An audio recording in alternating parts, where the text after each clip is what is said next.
Ladies and gentlemen, our world is one of change and upheaval. In the midst of such upheavals, things fall apart. The upheavals may themselves be an undeniable good, including the revolutionary overthrow of despotic monarchs in Europe or of racist colonialism in Africa, but the change itself may result in destructive tendencies and even civil wars. Listen to Yeats as he says, "Things fall apart. The center cannot hold. Mere anarchy is loosed upon the world. The blood-dimmed tide is loosed, and everywhere the ceremony of innocence is drowned. The best lack all conviction, while the worst are full of passionate intensity." Or things may even slide into chaos and civil war, as we have seen in Syria, as we saw in Lebanon a generation ago, and as the whole world lived through in the past, and especially in the 20th century, when the scale of destruction and annihilation reached an unsurpassed crescendo. Then the warnings of the bard were particularly prescient, when he gives us this horrible image of war, death, and destruction. "Blood and destruction shall be so in use, and dreadful objects so familiar, that mothers shall but smile when they behold their infants quartered with the hands of war, all pity choked with the custom of fell deeds." Horrors so unimaginable that only the numbness of familiarity will enable us to endure them. The custom of fell deeds shall choke out even the pity of mothers watching their children die. "Cry havoc and let slip the dogs of war, that this foul deed shall smell above the earth with carrion men groaning for burial." Carrion men groaning for burial? Who could have imagined the horrors of the Holocaust, the killing fields from the Somme and Verdun in World War I, to the wholesale slaughter of World War II, to the massacres of Cambodia, Rwanda, Yugoslavia, and beyond? Only the language of literature can cope with such a challenge. Only the language of literature can allow us to bear witness, marshal our moral outrage, and in the immortal phrase of Yeats, to hold in a single thought reality and justice. So, turning to literature when confronted with social challenges in our own times, it is not difficult to find both insight and wisdom from the past that feeds our needs in the present. One of those things we get from reflecting on the past and its inheritance is the need for understanding change and leadership. We yearn for a clear vision and a firm hand, but we want to be guided, not ruled. We need to be convinced, not forced. We need to be inspired, not intimidated. We want leadership, not administration. Leaders stand out from the crowd, and we all recognize their greatness. But what makes a leader? As Shakespeare says, some are born great, some achieve greatness, and some have greatness thrust upon them. What motivates leaders? What are the burdens that such leaders must bear? Now that is my theme today. And to address this theme as it appears in the works of Shakespeare, I would like to make a few propositions about the burdens of leadership and show that Shakespeare addressed each and every one of them in interesting ways. First, power. Generally speaking, leaders must seek and exercise powers in ways that are consonant with a system of values, not through absolute tyranny. Ultimately, human values insist on respect for human dignity and reject negative things from torture to mendacity. Second, justice. Now, justice is not only to enforce the law equally, but also to ensure that the law itself is fair to all. This means that legalism without justice is not an exercise in leadership. And in more subtle ways, that the exclusion of minorities and discrimination against them is inherently unjust. And that gender equality and justice towards women is an essential part of any conception of social justice. Third, responsibility. Leaders must take responsibility for their actions and shall be judged accordingly. Those who are in a position of leadership and try to evade their responsibilities will ultimately lead their societies to disastrous results. But reality is that every leader deals with these three main topics in many different ways, succeeding in some and failing in others. People are never perfect. So how does Shakespeare deal with the humanity of the leader, not just the humanity of the led? In Shakespeare's times, leadership was usually reserved for kings and nobles and the powerful church. Religious and secular power had been intertwined. England had been subjected to its share of problematic rulers, popular rebellions, and civil wars, notably the Wars of the Roses. Parliament was still embryonic, and the revolution against Charles I was still to come. Even discussion of the possible limits of the divine right of kings beyond the limited framework of the Magna Carta was considered seditious. So how did the bard address the issue of leadership? Its burdens and its woes, its successes and its failures, its ethical responsibilities, and its involvement with the people. Shakespeare painted on the canvas of history. Many of his most powerful plays are the histories plays, historical plays treating of the kings of England and how they exercised power and how they met the burden of leadership. When he took historical events and characters as the basis of his plays, he still constructed complex characters that defied the popular myths surrounding them in both the historical record and in the popular imagination. Invariably, such myths tend to be unidimensional and stilted, all good or all bad. Thus, Henry V is the conquering hero who defeats the French at Agincourt and wins the throne of France for his son. Yet Shakespeare shows him committing war crimes, yes, war crimes, and casts doubt about both the integrity of his motives and the value of his achievements. Richard III is the murderous hunchback who has the princes killed in the Tower and who schemes and plots his way to the throne of England until he is undone. While the murder of the two princes in the Tower may or may not be laid at his door, there is no doubt that he was on the whole a villain of the first order. Yet Shakespeare endows him with a surprising eloquence.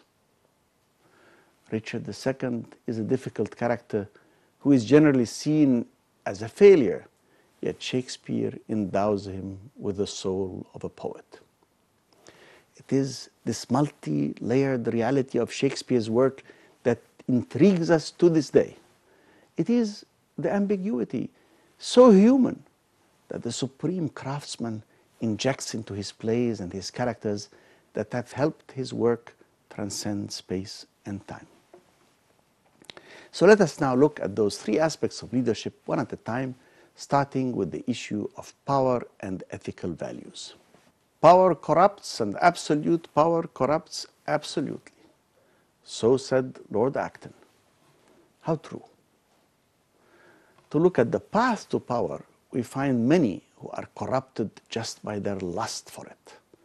Here we could usefully discuss Julius Caesar and Richard III. But I would rather look at a few passages from Macbeth. Indeed, for such times as ours, the particular message of Macbeth has special relevance. We need to be reminded of its basic theme that selfish egotism shorn of any redeeming value, will destroy all that it touches. Macbeth is encapsulated in this famous line, "For mine own good, all causes shall give way."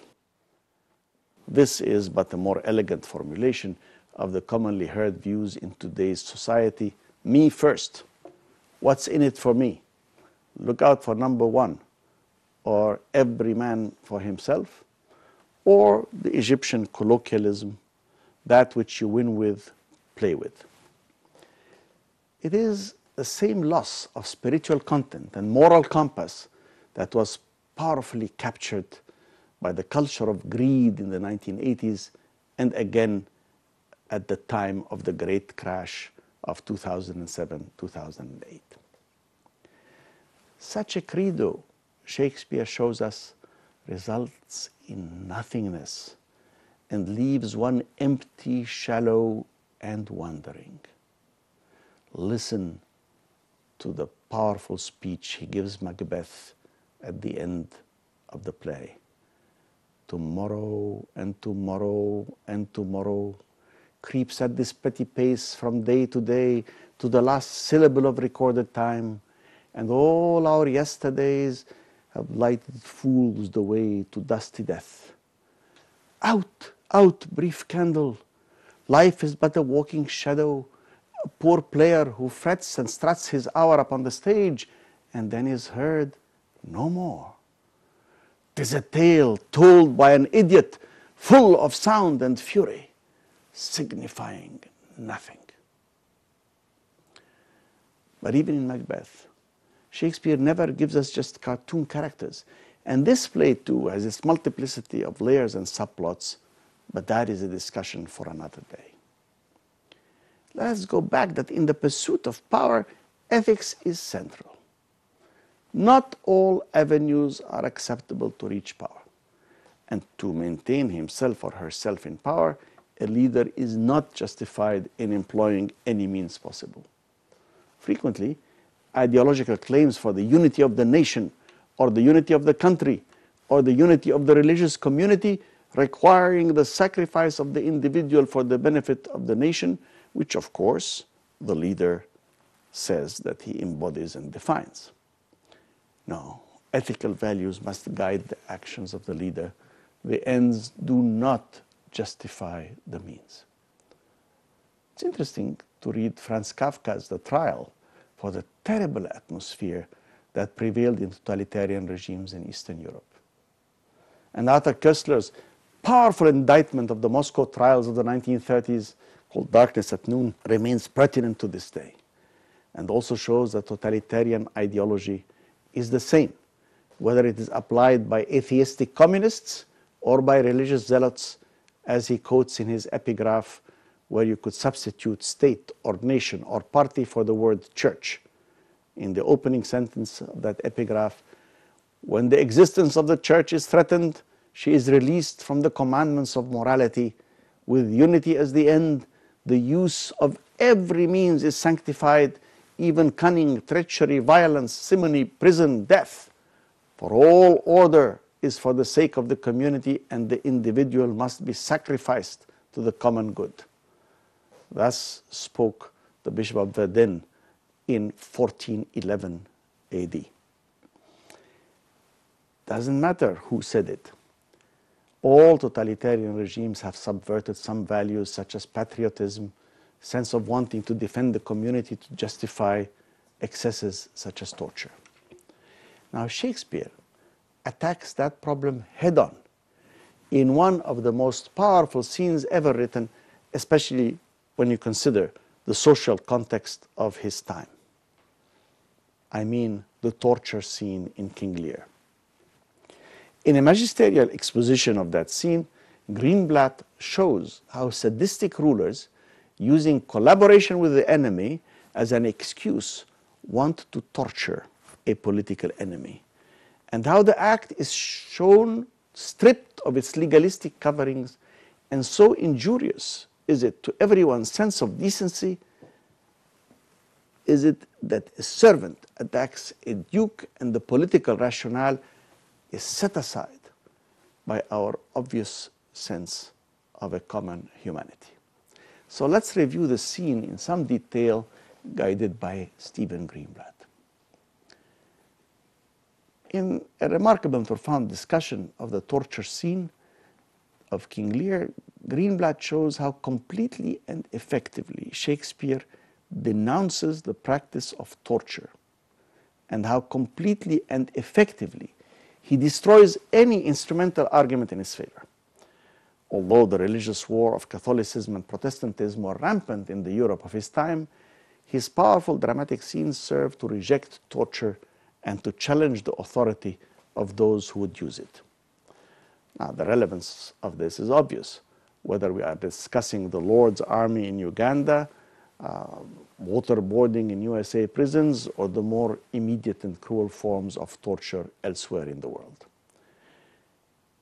In the treatment he gives it in King Lear, Shakespeare contrived to represent the practice of torture in such a way as to make it utterly recognizable. The urgent questioning of someone who has been caught conniving with a foreign power to topple the established regime. But Shakespeare also makes it utterly unacceptable. Now, he did so by collapsing the hygienic distance that separates the monarch and the privy councillors cloaked in the mantle of moral authority from the vicious and sadistic underlings who carried out their orders. Torture in King Lear is conducted directly by the rulers, Cornwall and Regan, who are depicted as reptilian monsters. Moreover, Shakespeare subtly uncoupled the infliction of torture from the search for information, and hence undermined any simple instrumental rationale. So before Cornwall even gets his hands on the high-born traitor, he declares his intention to injure him, quite apart from the outcome of the process of interrogation. Though, well, we may not pass upon his life without the form of justice, yet our power shall do a courtesy to our wrath, which men may blame but not control. That's particularly horrible and familiar about this declaration is its nauseating blend of legalism, sadism, and public relations, as if Cornwall is already thinking about how he will excuse the fact that there were certain regrettable excesses in his otherwise legal treatment of the prisoner, the traitor. I was angry. I couldn't control myself. In a moment of anger, things happened. So the plucking out of the Earl of Gloucester's eyes seems to have appalled even the hardened Jacobean spectators of Shakespeare's time. And the language of the play cunningly anticipates the act so as to intensify its horror. This pattern of anticipation culminates in Gloucester's response to the repeated question, "Wherefore to Dover? Because I would not see thy cruel nails pluck out his poor old eyes." Cornwall's response, "See to it, shalt thou never," he says, gouging out the first of the prisoner's eyes, and this provokes a reaction that may, for contemporary audience, have been even more shocking than the act of torture. Now here, Shakespeare undertakes a bold and powerful development. It is not the aristocrats who are present that intervene to stop that monstrous torture. It is a nameless servant who steps forward and orders, please note, orders his master, his own master, to stop what he is doing. "Hold your hand, my lord. I have served you ever since I was a child, but better service have never done you than now to bid you hold." The servants' masters are astounded and then exclaim in disbelief, "How now, you dog?" says Regan, and Cornwall's "my villain" both reflect incredulity at the fact that the servant is one of their own servants and not one of the servants from Gloucester's household where they are at the moment. And in the ensuing scuffle, Regan grabs a sword and stabs the underling in the back. A peasant stand up thus, but not before the peasant has fatally wounded the Duke. And here, the audience is manifestly invited to endorse this radical act, the murder of a ruler by a serving man who stands up for human decency. Now, Greenblatt underlines the importance of that dimension and rounds out the power of the scene by saying, though his act has important political consequences, the servant is not acting out of party allegiance and still less out of personal ambition. He has an ethically adequate object, the desire to serve the Duke, his master, by stopping him at all costs from performing a totally horrible and unworthy action. He does not seek power for himself, nor is there anything to indicate that he supports the French invaders, nor is there anything else that says that he has any political agenda. Now, his dying words to Gloucester, "My lord, you have one eye left to see some mischief on him," i.e. to take revenge on Cornwall, suggests that in his last moments of life, the servant has shifted his allegiance from Cornwall to Cornwall's victim. And this attempt at further consolation only leads to further disaster, as lest he sees more, rages the mortally wounded Cornwall, turning back to Gloucester. "Prevent it, out, vile jelly," as he plucks out the other eye. Now, the ruler thus serves as an exemplar or test case. If he allows himself terrible actions, and these actions go unpunished, then, to paraphrase Dostoevsky, everything is permitted. Now, Shakespeare was obviously conscious of this and wanted to denounce such actions, still very common by rulers in his time, and regretfully, still being practiced by some in the 21st century. Now, let us turn to justice. Justice is not legalism. Applying an unjust law may be legal, but it clearly demands redress. And it is the responsibility of true leaders to recognize where that is the case and where the need is for mercy to temper justice in a particular case, or when the law itself needs to be changed. Now let me turn to the first argument and show how Shakespeare underlined that in his handling of the second act in Measure for Measure. The hypocritical Angelo, though authorized by the Duke to be merciful as well as just, declares himself a mere agent of the law. "'Tis the law, not I, who condemns your brother." She pleads for time. He replies that the law, having slept, is now awake, and had it always been so, it would have served as a deterrent. The law has not been dead, though it has slept. Those many had not dared to do that evil if the first that did the edict infringe had answered for his deed. Now 'tis awake.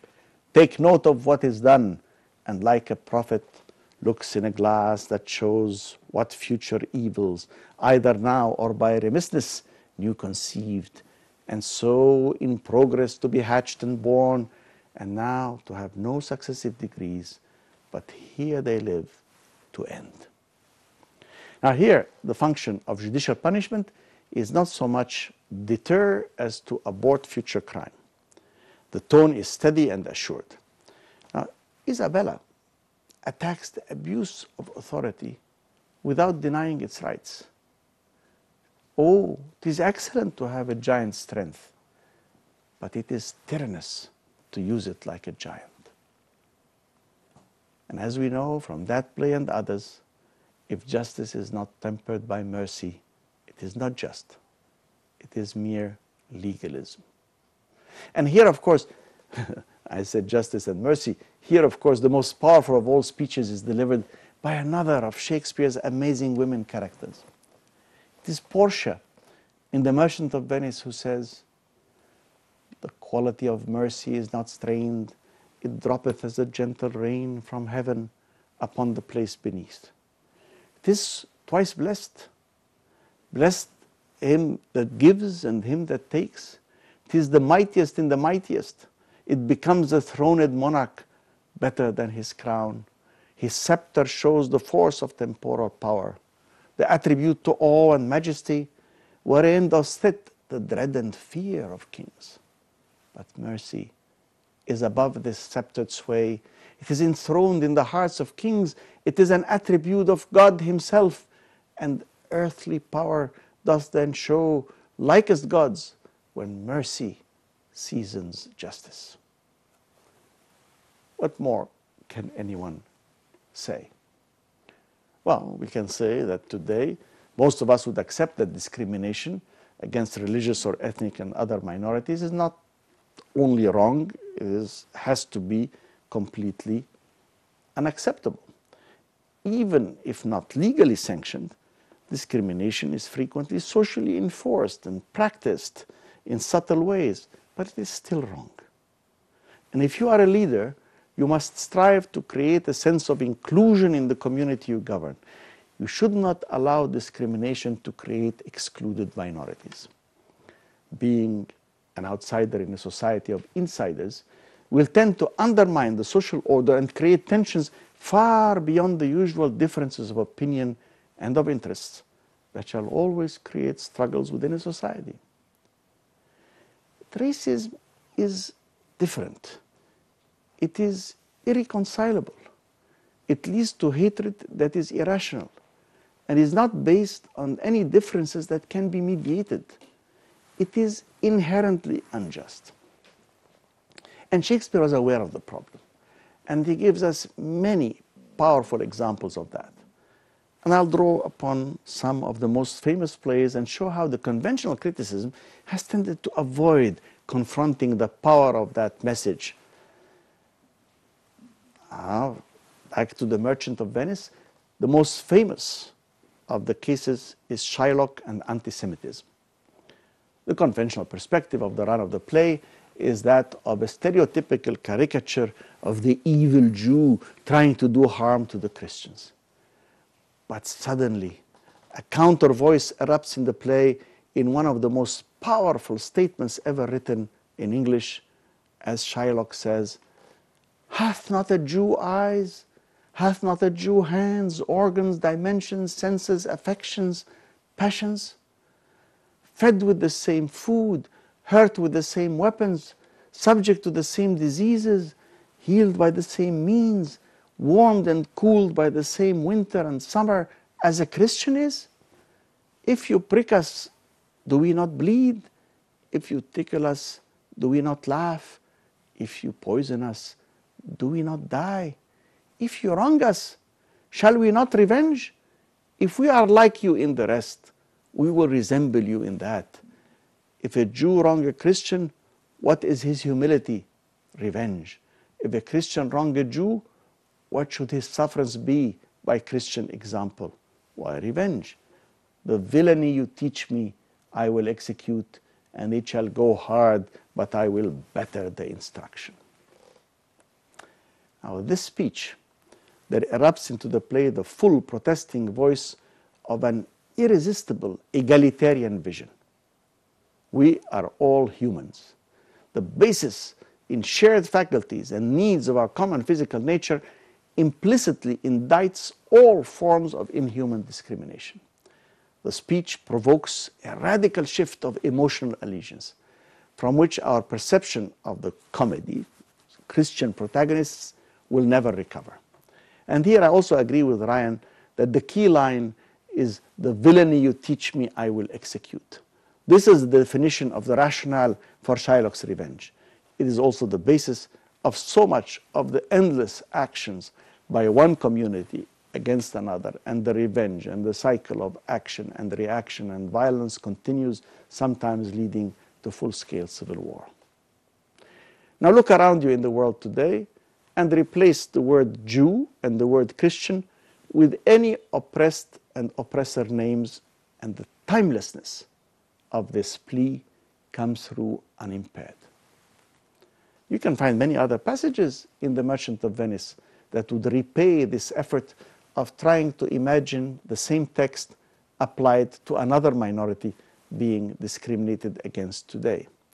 In fact, Stephen Greenblatt observes, "Now more than ever, The Merchant of Venice has a weird, uneasy relevance, a sense at once fascinating and disagreeable that it is playing with fire.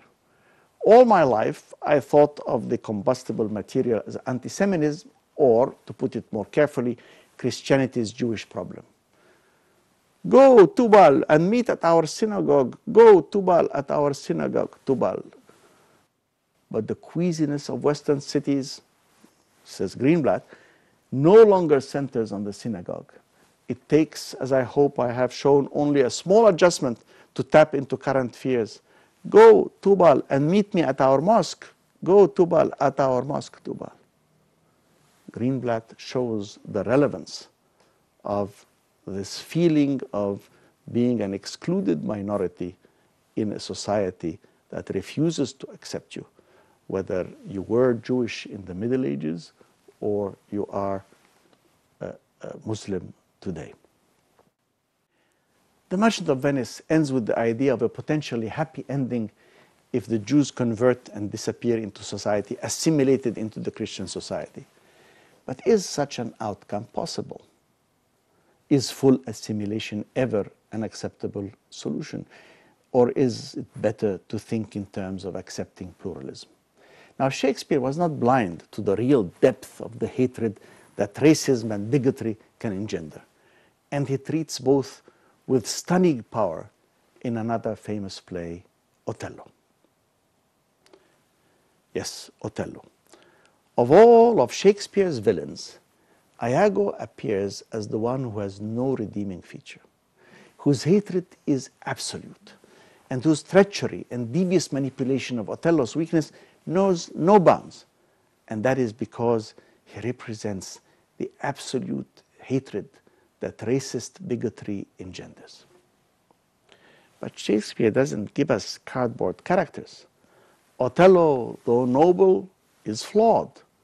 And Iago does bring him down through his weakness of jealousy.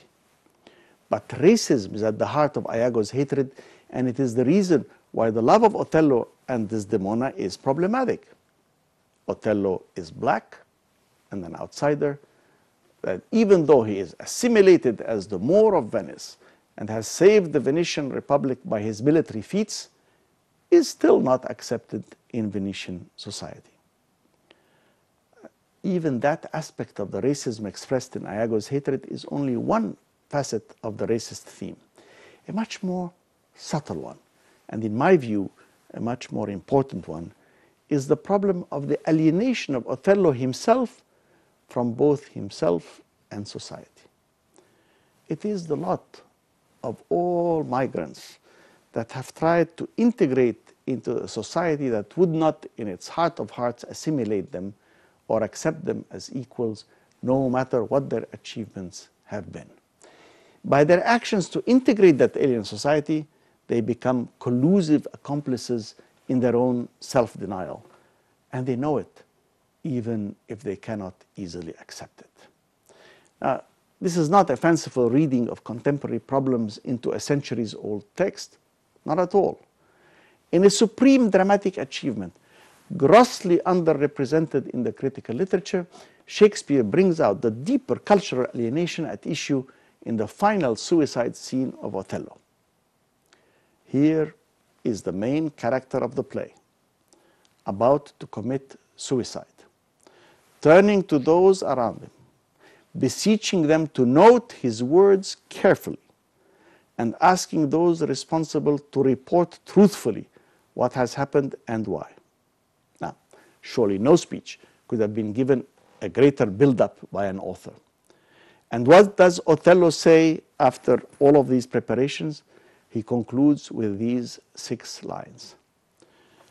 Set you down this, and say besides that in Aleppo once, where a malignant and turbaned Turk beat a Venetian and traduced the state, I took by the throat the circumcised dog and smote him thus. And at that point he stabs himself. This passage, after the build-up given it by Shakespeare, must be given special attention. And it repays that attention by giving what Ryan calls an elliptically compressed definition explanation of the whole tragedy of Othello. Now, this duality in the roles of Othello, one, the social role of the Moor of Venice, and the other being the innate person who has had to destroy itself to play the role of the Moor of Venice, comes out in the peculiar reply that Othello, a few moments before killing himself, gives to Lodovico's question, "Where is this rash and most unfortunate man?" Othello answers, "There's he that was Othello. Here I am." Aha, the separation is now clear. The rash and most unfortunate man is Othello, the Moor of Venice, while the wretched man inside, about to end his life, having lost all he cared for, has been liberated from the duality and the falsehood, and finally acknowledges the terrible truth of the lie that he has lived. And he will tell it to those around him that they may record and report it truthfully to those who were not present to hear his last words. Now Shakespeare goes further, and in some of his other writings likens those who would break the bonds that tie community and family together as vermin who chew and cut the bonds so necessary for society to function. In Lear, Kent wants to attack the evil Goneril's steward Oswald, who has been told to insult the king. Prevented by Cornwall, he characterizes his opponent in words that apply to all the evil persons in the play and to many in anybody's acquaintance, including all of us here. Such smiling rogues as these, like rats, oft bite the holy cords at twain, which are the intrinsic to unclose. The figures of rats biting through the complicated knots that bind together families, friends, societies. They cannot be untied and thus are destroyed by the evil gnawing of the vermin.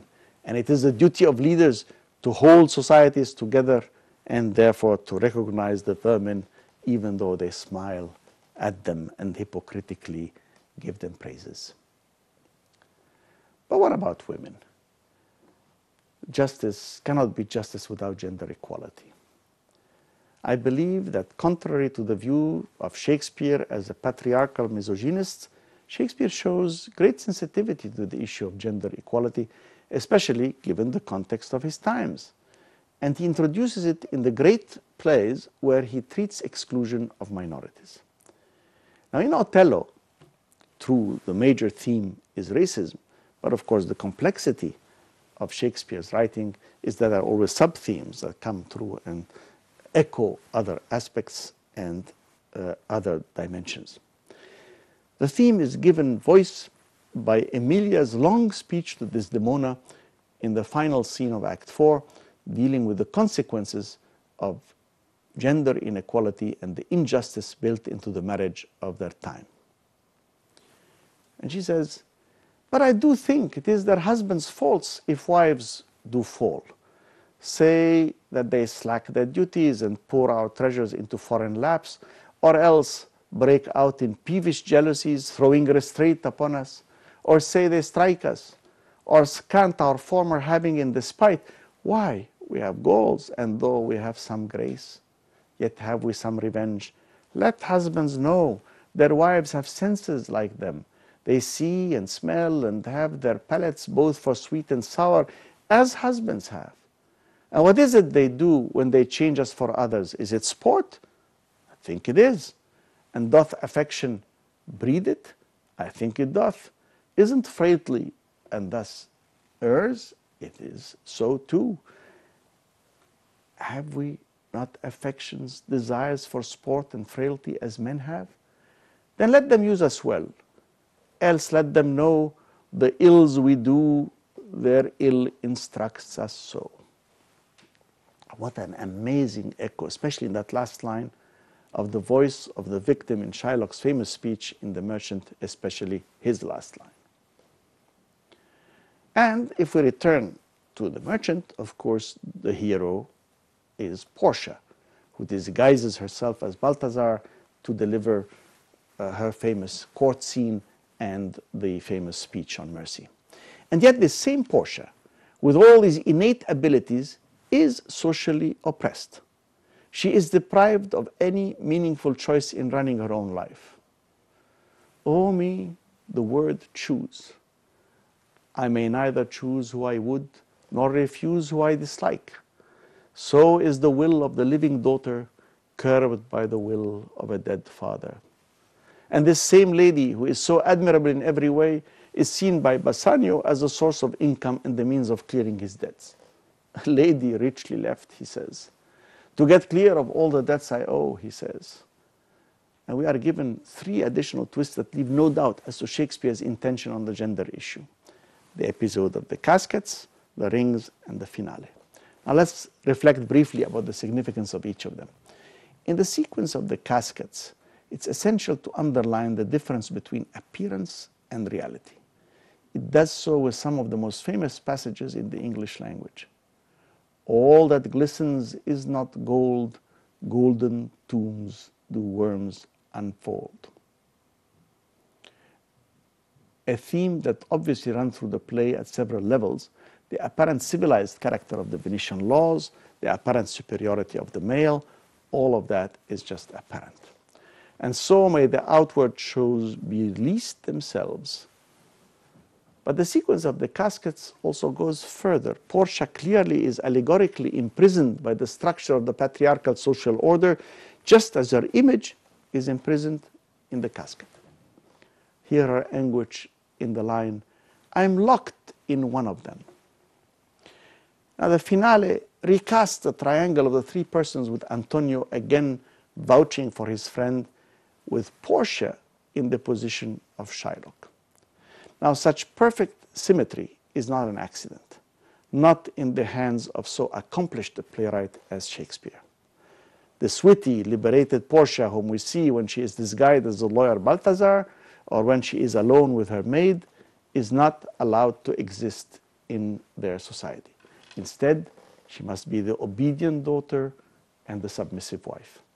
She has to be disguised as a man to save the day in the famous court scene where she delivers her great mercy speech. How much more of a denunciation of the injustice of that could we ask from any playwright?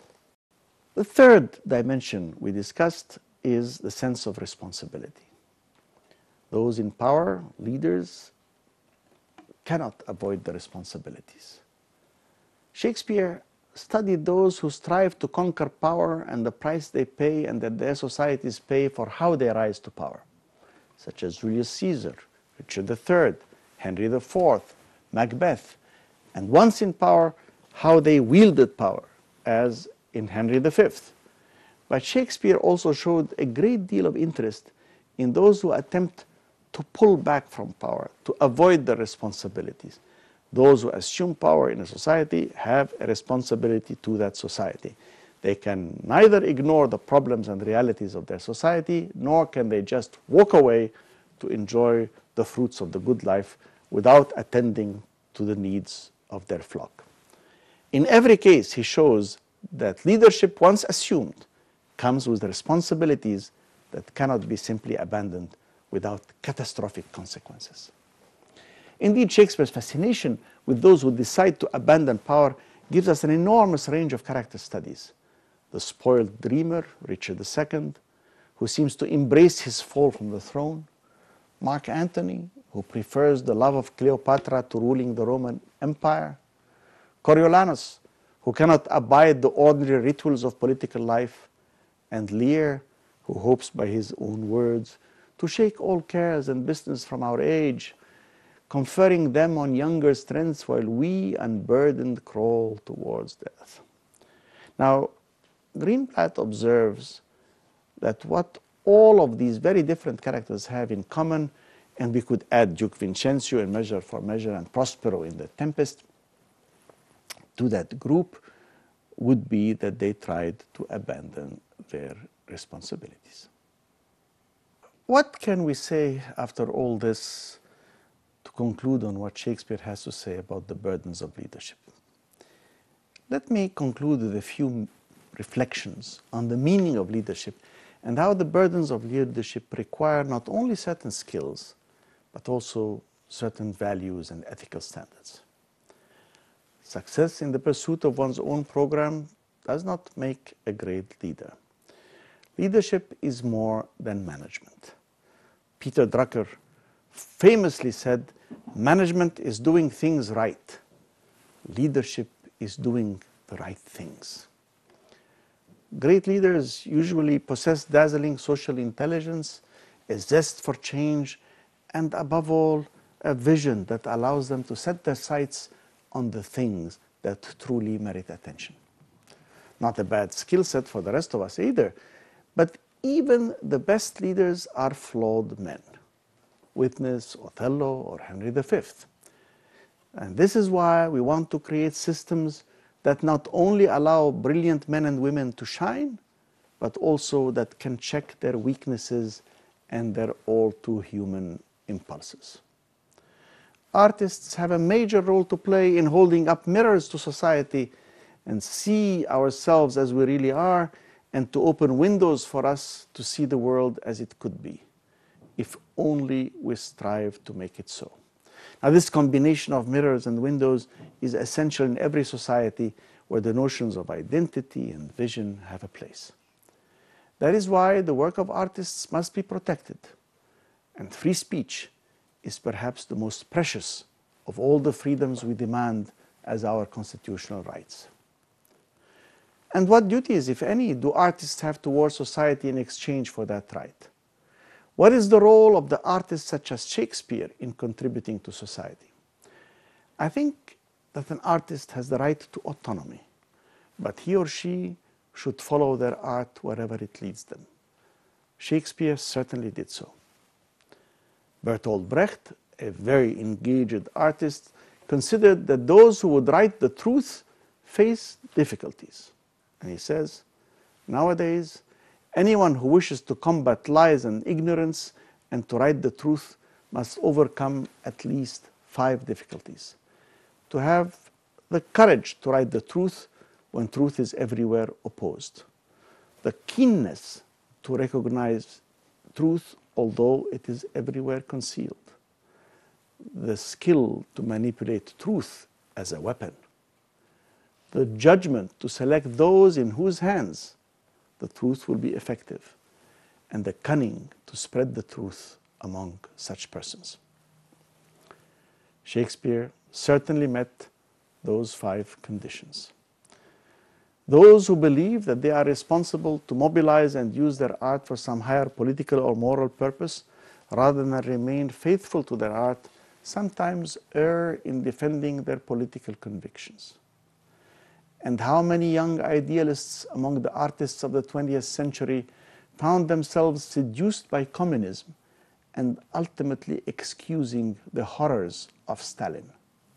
Some even denouncing friends inside the party cabals. A few who remained faithful to their art and the principle that motivated their art refused. These are worthy of a pause. It takes a special consciousness, a maturity shaped by the horrors of the 20th century, a sensitivity honed by exile, as in the case of Milan Kundera, to be able to favor loyalty to friendship over loyalty to political opinion, and to favor commitment to art over commitment to political party and to state. Even with a prideful tone of moral correctness, it does take great maturity to understand that the opinions we are arguing for is merely the hypothesis we favor, necessarily imperfect, probably transitory, which only very limited minds can declare to be an absolute certainty or truth. What can I say? Indeed, Shakespeare was anything but a very limited mind. He was true to his art, and his art is an inspiration that survives to this day. Indeed, he was not of an age, but for all time. Thank you.